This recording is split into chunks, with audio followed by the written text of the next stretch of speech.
This is Homelink 7.8, a multiplication puzzle for grade 3 everyday math. Practice finding products like 4 times 7, 900 times 5, and 30 times 50 with your child before he or she works the two puzzles. So before you actually do this homework, you should practice a few minutes of basic multiplication facts. Okay? And then you should add zeros to them. So instead of 4 times 7, practice like 4 times 70. 9 times 5 is the basic fact here. Add a couple of zeros. See what the answer is. Then go ahead and do these problems. If you do these problems, try to do these problems without the practice first, it might take you a little bit longer. So here's the directions. Work with someone at home. Find each product below for problems 5A through 5I. Record each product in the box labeled with the letter of the problem. For example, write the product for problem A, this, in box A, this.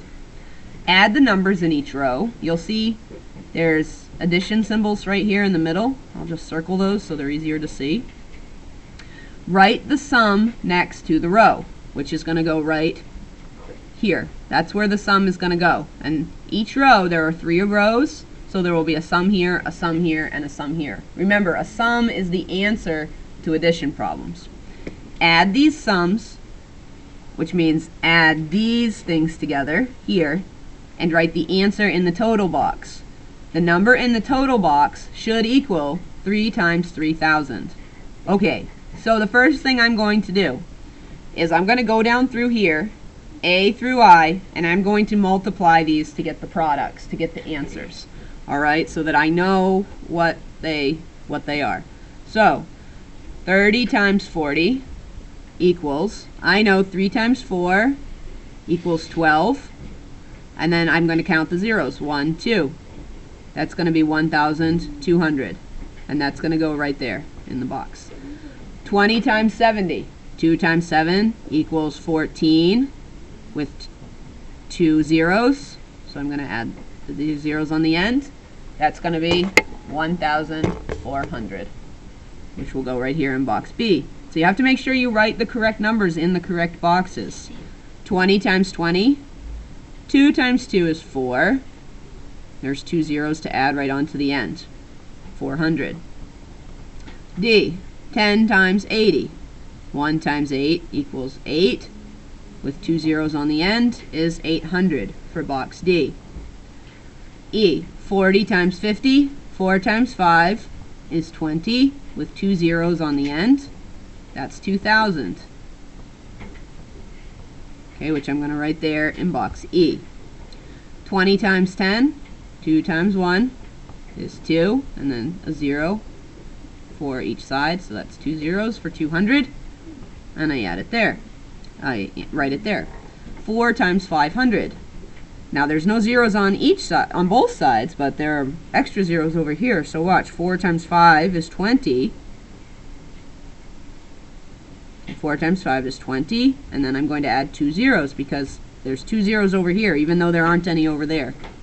So the answer for that is going to be 2,000. Alright?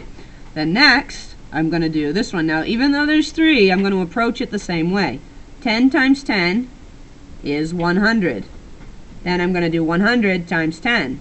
I just add a 0 to the 100, because I know that's how I do it for multiplying by 10. And I'm going to get 1,000. So, oops, I forgot to write G's in here. So G is 2,000, and H is 1,000. Alright, and then 10,000 times 0. This is kind of a trick. You might be trying to make you think too much. You know that any number times 0 is 0. So this is going to be a 0 in this box here. Now that I have this box filled out, I can start looking at the sums. So I have to add across here to get the sums. Alright, and these numbers are even enough. These are going to be extended addition facts. Alright, they're extended addition facts because it's like 1,200 plus 1,400 plus 400. Alright, it's kind of like 12 plus 14 plus 4. And then you would add on the number of zeros at the end. Except you have to be careful because when you do extended addition, you don't count up all the zeros like we do with multiplication. It's just the same number of zeros, so they all have 2 zeros. It's just 2 zeros that we add on. Alright, that's tricky. So watch, we're going to do it that way. 12 plus 14 is 26, plus 4 is 30. I'm going to write 30 here. Now this is where you need to be careful. Please don't write 1, 2, 3, 4, 5, 6 zeros. You're going to get a way bigger answer than you should if you do that. If you were multiplying, then that's a different story. Okay? But you're not. Okay? You're not doing extended multiplication here. This is extended addition. So we added 12 plus 14 plus 4 and we got 30. Look, each number has 2 zeros on it. So I'm going to also add 2 zeros to the answer to get 3,000. Alright, the sum is 3,000. For here, I'm going to say, let's see, make sure I have 2 zeros on the end of each number for these. 8, and I have 2 zeros. For this one, you can't just underline 2 because then you would have 3 zeros. But look, if you do 20, then you have 2 zeros and 2. So I can do 20 plus 8, that's 28, plus 2 is 30. Okay, and then I have 2 zeros left to add on. Again, not 6 zeros like multiplication. 2, just for addition. Okay, that's 3,000 also. And then, look, you can also do it like this, because for this one it might just be easier to say, well, I know 2,000 plus 800, that's 2,800, plus 200 more, that's 3,000. So there are lots of strategies to be able to solve these kind of problems. I'm just showing you a couple here. And then for this one, I think we're just going to say 2,000 plus 1,000 equals 3,000. Okay, because plus 0, that doesn't add any extra. So what's the total here? Well, 3,000 plus 3,000 plus 3,000. 3,000 plus 3,000 is 6,000, plus 3,000 is 9,000. And if we go back and we look at number 5, it says the number in the total box should equal 3 times 3,000. Which is exactly what happens here. 3,000, 3,000, 3,000. This is 3 times 3,000. And if we see what the answer is to 3 times 3,000, we're going to see 3 times 3 is 9. And then we add 3 zeros on the end. And we get 9,000. The number we wrote in the total box matches that. It's good. Alright? Number 6. Make a puzzle so the number in the total box is 500. So for this one, guys, I would start here and I would work backwards. Okay, I would put 500 right in that total box. So I know that this plus this needs to equal 500. Okay, and how you get there is your choice. I'll show you one way to get there, but I would work backwards. Okay, I'm going to say that this is going to equal 200 and this is going to equal 300 because I know 2 plus 3 is 5. 200 plus 300 is going to equal 500. Okay, so now I know that this plus this has to equal 200. So I'm going to say 100 plus 100 is going to equal 200. And here I'm going to say something needs to equal 300.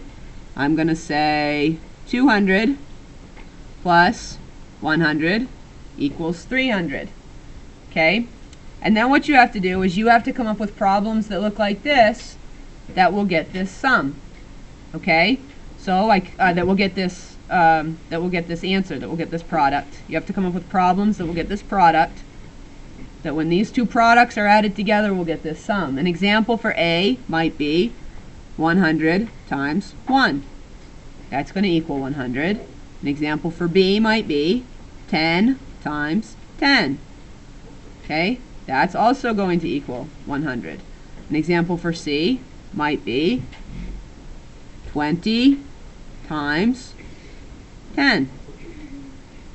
Alright, that's going to equal 200.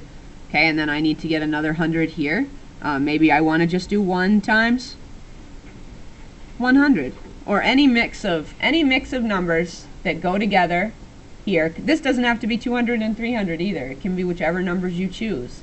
As long as those numbers, when they're added together, equal 500, you're golden.